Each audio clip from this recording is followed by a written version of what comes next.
Off. Should we get started? Let's go. Let's crack on. It's a Okay. beautiful day in London. What's it like In San Diego, it's San also Diego? a beautiful day here in San Diego.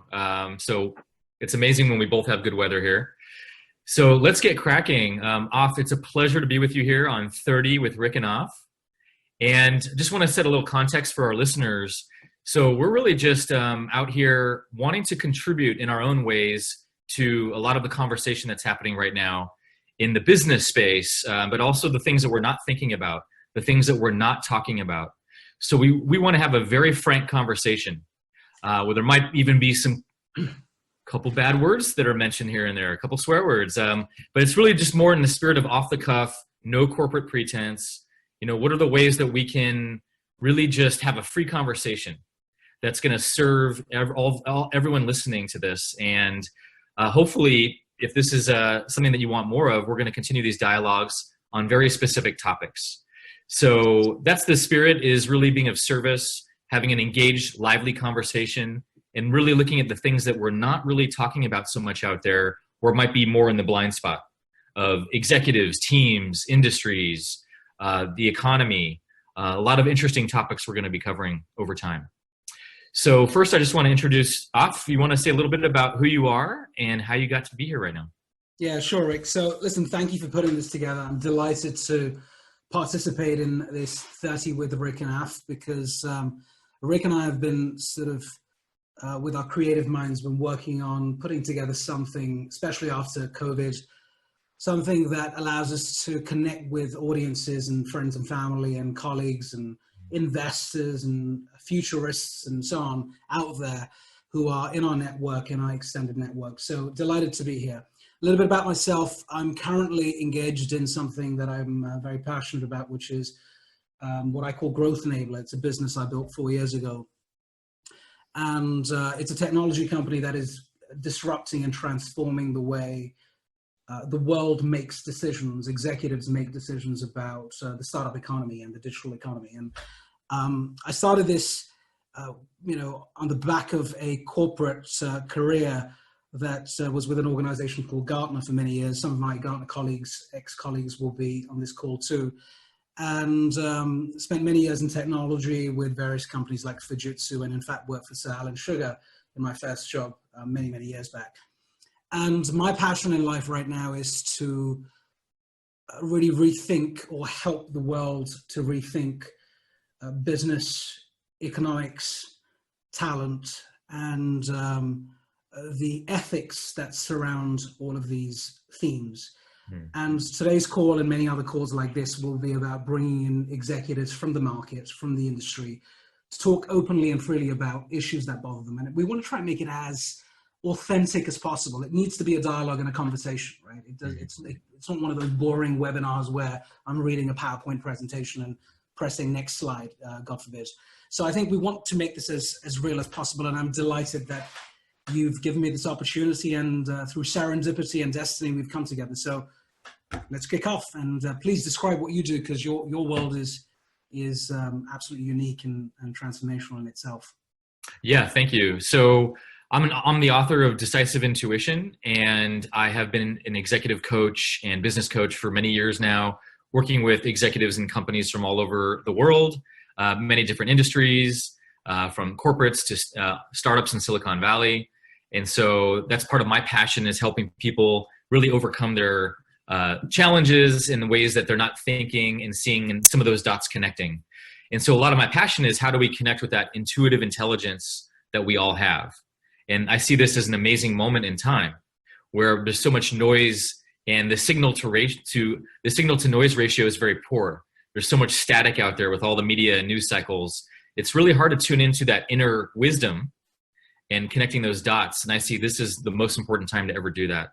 So my background is more from a psychology perspective that then went into the business space, and has seen all the ways that this applies to furthering our mindset, our leadership potential, how we manage teams and get the most out of people. And so I'm really coming from this passion around, how can we leverage digital and the human together? So let's get started. Let's go. Okay. So today's topic is a controversial one. It's around the coronavirus, and we want to look at it from a different angle that is normally spoke of. And the normal narrative that's out there right now, of course, is, and this is actually real, is, this is a devastating virus that it has halted the world, and it has crippled the economy. And we all know that we're going to be seeing the repercussions of that even more in the coming months and perhaps year or two that's being forecasted. So this has really devastating consequences for everyone. And I also want to say that there is the viral pandemic, but what I also notice, and we talk about, there's also the fear pandemic. And there's a lot of fear and sensationalism also happening in the media, and it's an incessant news cycle that actually hurts our immune system when we take in so much of that kind of same information all the time. And there's a way that we can get into our own fight, flight, or freeze response and lose that faculty of how to be even more creative, innovative, and adaptive as leaders. And so that's what we wanted to look at today, is what are actually the hidden benefits? What are the things that we're not seeing and talking about right now, given this great challenge that's in our face for all of us around the world? How do we need to be adaptive right now to respond? What should we be thinking about? So, Af, let me kick it to you. What are some of the things that you're seeing as patterns with some of the executives you're speaking to, the businesses you're working with? What are some of the hidden gems and the upsides that we're not talking about? Yeah, thanks, Rick. So, I want to talk really openly about this because there is a mixed sort of demographic of people on this call who've joined us today. So I presume they're going to be executives from enterprises, large companies. There will be academics, there'll be policymakers, entrepreneurs, and others on this call. So I want to try and reach out to everyone on this call and try and provide a viewpoint that resonates. So what are we seeing out there? And by the way, I totally want to reiterate the point you made around the devastation and I see this as a human tragedy. It's a terrible time that humanity is going through, business is going through. There is confusion, there is fear, there's panic, there is all sorts of scaremongery. There's, God forbid I'm using the terminology that a few other people do sometimes, but there is fake news. And I think we need to cut through all of that and slice through it and get to the point as to what next and what are the implications and consequences of this pandemic. There are some terrible, examples and scenarios that we can pose, but today is about some level of positivity. Today is about optimism. Today is about realism to some extent as well. So I want to start by what I'm seeing out there, and I want to play the digital card. Right? You play the human card, the humanity card. So let's say digital transformation and human transformation, right? Yeah. For me, digital transformation is something that I've been close to and passionate about for a number of years. I left the corporate to build my own company. I started investing in businesses because I fundamentally believe that change is imminent, change is the default part of existence. And if you're a Darwinian follower, you know that adapting to society and what comes at you is the only way to survive and to thrive. And so as a result, 4 or 5 years ago, we've been preaching, and it is preaching. These are almost sermons that we were transmitting out to the CEOs of large companies, sharing with them that, the devastation of digital or not going into digital is going to be immense. And we used to talk about disrupt or die 4 years ago. We were talking about the archetypes of digital, how they're those who are dwindlers, who don't change, those who have the appetite to change become Darwins, and those who are driving change and leading it at the forefront are disruptors, right? And I'll probably share some slides as we're going through this in a natural format. For me, digital disruption is going to be accelerated at warp speed. All of the predictions, all of the forecasts by pundits and futurists and folks out there who said, well, if you don't go digital, you die. If you're a company that's not adopted the unit economics of platforms, of APIs, of data, of mirroring models like Google and Amazon and Tencent and Alibaba and Airbnb and so on and so forth, you will end up becoming out of date, and your lifespan, your life expectancy will diminish. In fact, Harvard's Clayton Christensen, the late Clayton Christensen, who I was a big fan of, with his agency Innersight, was researching over years almost a time series study on the life expectancy of large organizations, large enterprises.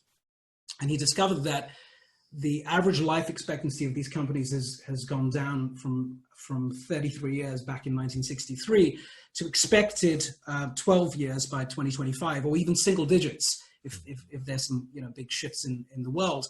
And what COVID has done really has accelerated that process. So more and more companies that have not adopted digital will die, will lose formation, will lose customers, and eventually sort of dwindle away. And a lot of people, the downside is a lot of people will lose their jobs. And with COVID now, with this pandemic, that entire process is going to get accelerated at such a level that I think it's going to cause executives to rethink what's lined up for them next.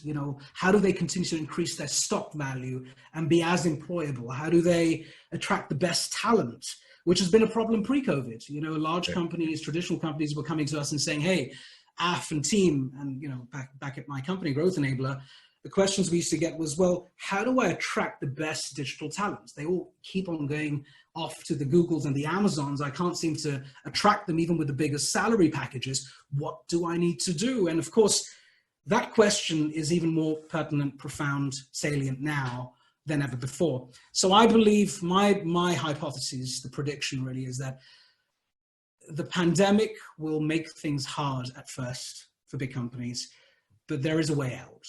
Mm-hmm. And the way you get out of this is by upgrading your skills, mm-hmm. by keeping your mindset and your perspective towards life and business as open as possible, almost open source mm-hmm. in technology terms. Mm-hmm. And this quiet period, I don't know if it's quiet or slow down or working at home period, is an opportunity for every person on this call to revamp, to reset, to upgrade their skill sets and their understanding of business, politics, economics, technology, and everything that comes together. Mm-hmm. I just want to, there's one thing I do want to share actually, if I can find it, which it's a quote, and I'm a fan of Alvin Toffler, and he's written some fantastic books. I don't know if you can see my screen. Can you see my screen? Yeah, I can. Yeah. So this is brilliant. Just read this out. I'll read it out aloud. So the illiterate of the 21st century will not be those who cannot read and write, but those who cannot learn, unlearn, and relearn. Mm. And this pretty much sums up, if there's a version of yourself before COVID and there's a new version that you're building, and this is something that's terribly important right now. You've got to accept that change is coming your way. You've got to think about the next job you might want to do that might have the word digital in it, perhaps, or directly or indirectly linked to digital.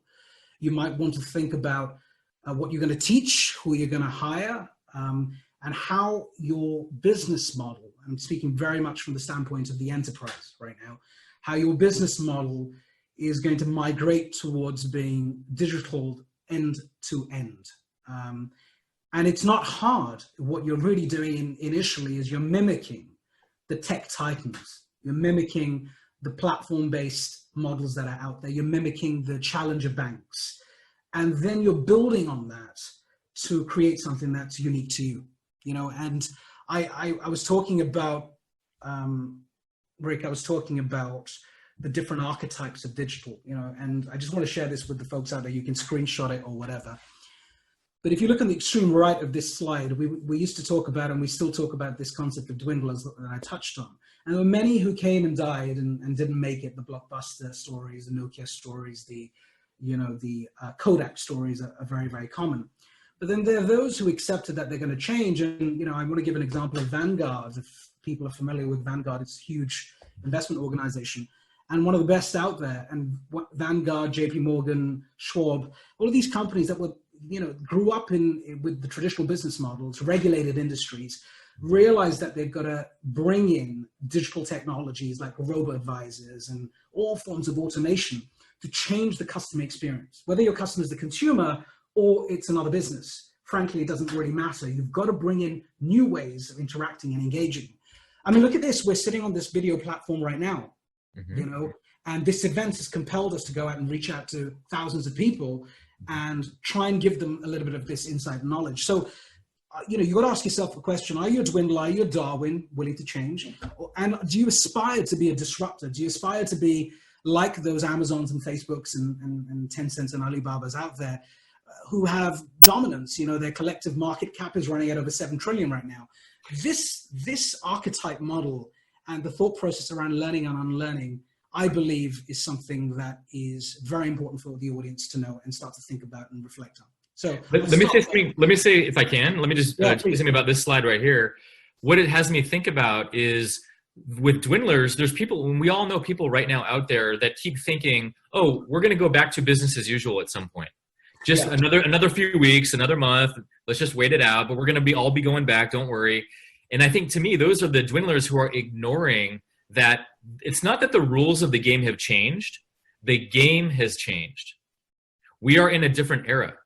And I think the Darwins and disruptors who get that are going to be the successful ones, because they're going to be able to adapt to intuitively. They're sensing, wow, this is a different climate. There are going to be some businesses and industries that permanently shut down. There are going to be other ones that rise that we haven't seen yet, like a phoenix from the ashes, that are just now getting created.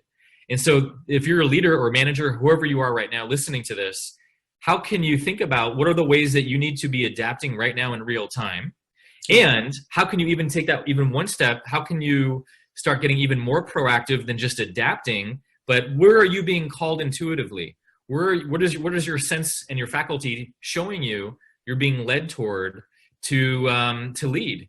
And it might not be leading in your business necessarily. It could be at home. It could be in your community. There could be many creative ways you're being asked to show up right now. Yeah. And I think there's never been, it's incredible what's going on. There's never been a time in our lives, and hopefully we won't see this again to this extent, where we've had this pause, call it a pause, where, you know, you're going back to the core of who you are. You have an opportunity to self-reflect. You have an opportunity to reconnect. You have an opportunity to re-engage. You have an opportunity to inspire, to re-energize, and almost reposition yourself in the world as someone new. It's almost that, you know, it's that skin that, for some of us, we love the way we look, and we're super satisfied with where we are in our lives, and others who may not be as satisfied. They've always wanted that change. They've either wanted to come out of that corporate job and become an entrepreneur, or stop being an entrepreneur and become a corporate again, or, you know, do whatever that makes you happy. And I do really genuinely think this is the upside of this event, is that it's giving us that time to stop, to pause, to reconsider. Exactly. As people and as businesses, both are intertwined. Yeah. In fact, we just had this in our news yesterday, I think it was. Chris Cuomo is one of our most famous newscasters in the States. And so he just actually said he got coronavirus and he's been sick at home. And it's been giving him that pause button moment to reflect on his life. And he actually said, you know what? I'm not enjoying my job. I'm quitting. I don't enjoy doing what I do as a news anchor anymore. And so, I mean, and he's one of the most prominent news anchors that everyone knows in the US. So that's just one example of how all of us are being challenged to look at what's actually most meaningful for me right now. How do I use this pause button moment? Am I only going to fill it with Netflix and being busy and just trying to eat a lot of food and get by? Which we all do need some time to relax, and I totally get that, especially when we're in a state of panic, right? Or the whiskey or whatever, the Manhattans. But how are we really using this time? Are we using it to educate ourselves, to better ourselves? Sometimes we do need to rest, and that is the best thing for our system. But are we doing that mindfully? And so that's where I want to bring in the human element also. So there's the digital element that you're speaking about often. I totally agree that leaders and companies need to be getting literate and hip on the digital landscape as soon as possible. And yet, what's the digital in service of? For me, it's in service of humanity. How can we actually be even more connected with each other? How can we be even more closer together in our communication? How can we collaborate even more creatively? And to me, that's when tech is at its best, is when they really come together to serve that mutual purpose. And so that's what excites me on this, is that I'm seeing the leaders are being challenged not just around digital, but also these other skill sets. For example, my intuitive intelligence. How do I connect with my deeper instincts and intuitions? Because I can't keep up with all the data I'm being flooded by. Yeah. It's overwhelming every moment. So I have to be discerning around what data do I let in and what do I, leave at the door. Because there's a lot of bullshit that's out there also. And I have to be careful not to get hooked by all the media bias and be able to see beyond that and really get a little more clear about what do I know in my experience to be true? And how do I use that wealth of wisdom that I've accumulated with my industry and my space and my company and the people on my team? And if I don't know, how do I get more curious about that? How do I ask them what they're needing right now remotely that's going to help them thrive? How can I remove the obstacles that are in their way right now? So how can I redefine myself as a leader? How can I reimagine the way that I'm leading right now? And what is COVID doing to shine the light on a new way of showing up that's going to be more effective? Yeah, it's interesting because, you talk extensively about the intuitive capabilities that we've all got, right? I mean, in your book, Decisive Intuition, you've researched and gone into a lot of depth around human capacity and capability to preempt, to even anticipate things to some extent by tapping into your intuitive self. And I do think that many of us have lost that, by the way, because of the passage of time, journey, life, in effect. And many of us have rediscovered it, through experiences, meditation or mindfulness or various other life changes that we've made. And I think what's happening with COVID also, and you touched on it, is that there is a lot of, news is in all form factors, right? And you have negativity and you have positivity. But I do think that because of social media, as much as I love digital and I'm a huge champion and promoter of it, I do think that social media in particular and these various messaging platforms, if not monitored and governed in the right way, can be breeders of disinformation, right? And it can cause anxiety and panic. And when you have so much noise, to your point, it takes you away from your intuitive self. Right? I've experienced that myself. We all have. And I think you shared something with me the other day, which was essentially like a media chart, where I have that here if you want to take a look. Please. Yeah, I think you should bring it up. I think you should bring it up because it's important. And I think here we go. Yeah, there we go. Why don't you just describe it to the folks on the call? Yeah, so there's a great company called Ad Fontes Media, and they did a research project last year looking at all the different biases that we have in our media. And they looked at it in a couple different areas. One is which of our medias are biased more towards the left side of the political spectrum, and which ones are more slanted towards the right side of the political spectrum. So you'll see that here, as well as which ones are actually more fact-based. And they actually did a whole research on fact checking around that.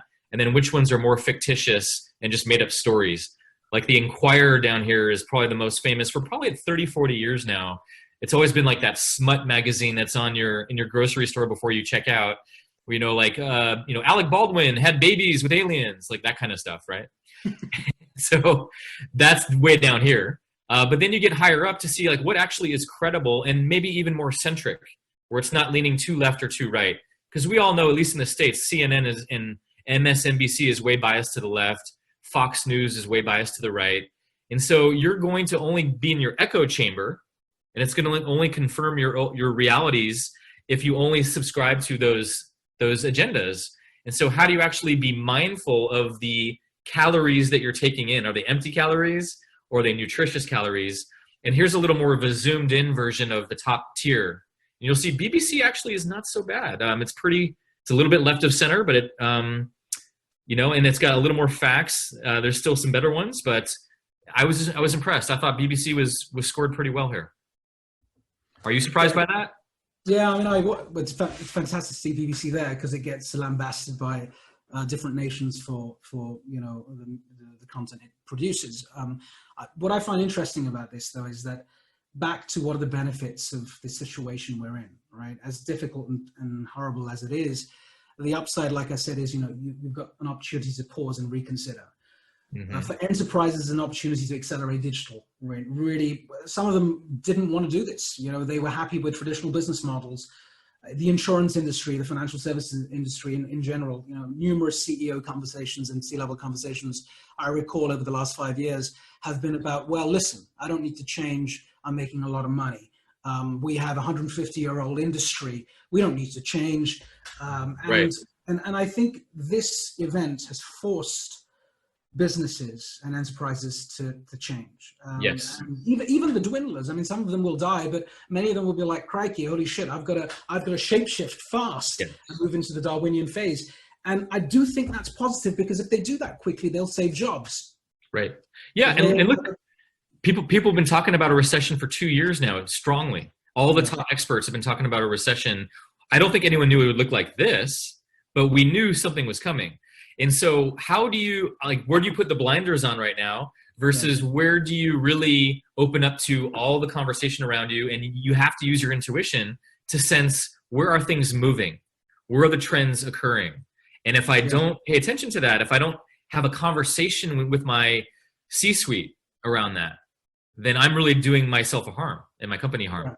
Yeah. I just want to say one thing. There's a question that keeps coming my way when I travel around and I'm having these conversations about this new reality that we all are experiencing, mostly from executives. And they sort of say, look, so what would you do then? How do we ensure that our stock value as an executive continues to increase? How do we stay more relevant? How do we build great teams and ensure that the talent mix in our organization is representative of our digital vision or our strategy? And it's a difficult question and there's no straight answer.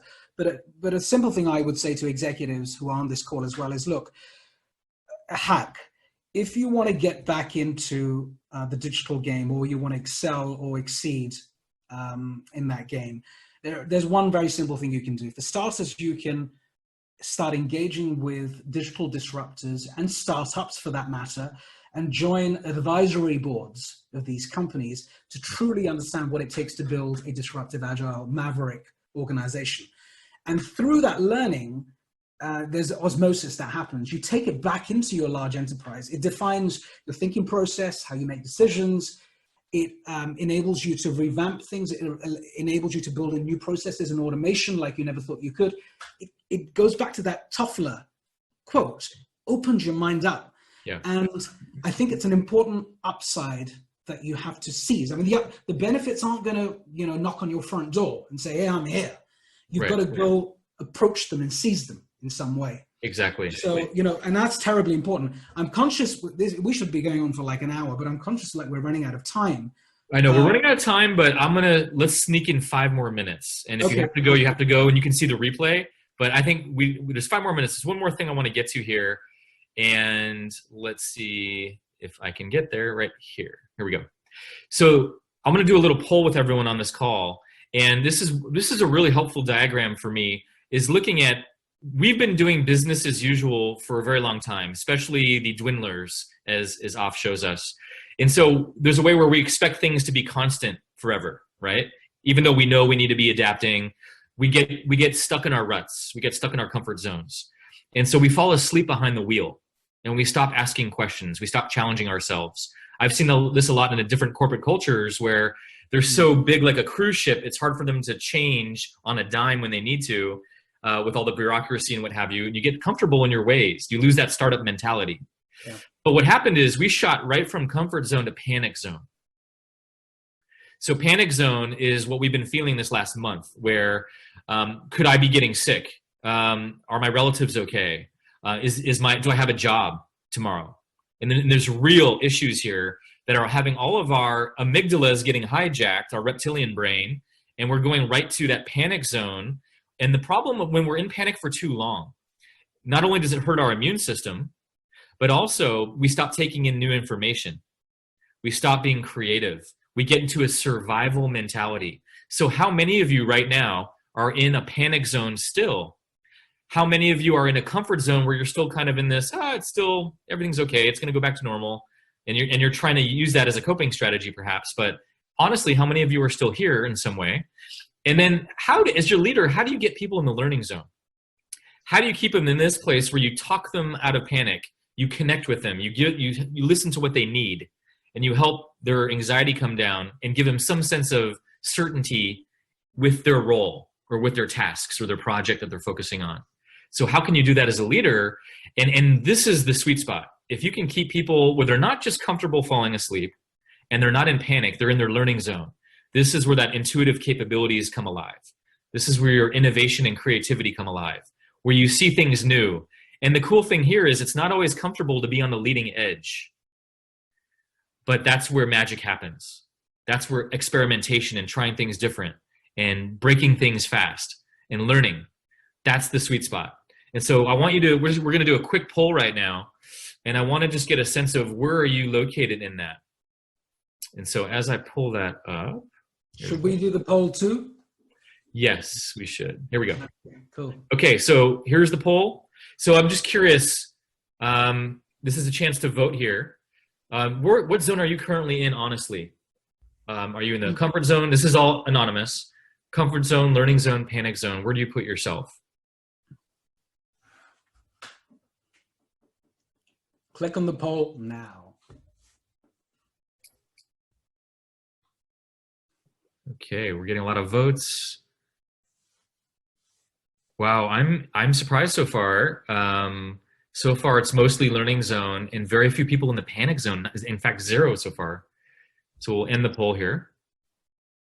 I guess that's why they're on the webinar, right? Okay, so here's the results. And so definitely learning zone scored the highest, which is probably why you're on this webinar. You intuited that this is the kind of conversation that you're having already or need to be having right now. So this is fantastic. And just think about your colleagues, your contemporaries, people that you know in other enterprises, and just taking a look. Are they in panic? Are they asleep behind the wheel? Or are they in this kind of innovative space? So as a leader, what do you need to do to keep people in that sweet spot?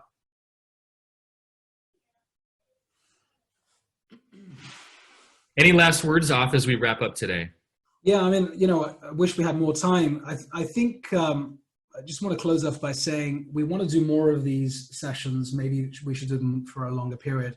And we'd like to invite senior executives from large companies, startup founders, investors, policymakers even, to these discussions. So we're going to be doing a lot more of this. It will be out there on LinkedIn and various other social channels. Please keep joining in and sending this out to the masses. If you want a copy of the slides, drop me an email or drop Rick an email or a message. Happy to share those with you. And there's so much more to discuss. I mean, the next call, we should really talk about human and digital transformation in terms of skills. What skills do you need to bring on board and learn to be relevant in the 21st century or in a post-COVID world? So thank you for inviting me. It's been a real pleasure, and thank you for having the patience to listen to us, and more on this channel as time goes by. So we'll see you soon. Thank you, Rick. Yes, and last thing, I just entered the media chart research and map on the chat box here. So if you want to take a look at that yourselves, you can take a look at that. But yes, thank you, Rajan and Linda and Chandras, for your comments here. It's really helpful to hear how you guys are adapting and what you're mindful and aware of in your spaces. And always a pleasure to be with you. Yeah, you know, I love you. And please send us, if you have certain topics that you want to hear us talk about, if there's certain areas that you're seeing that you want more attention on, let us know, and we're happy to cover that in our next episode. Thank you all. Over and out. Rick and off, 30 + 5. All the best.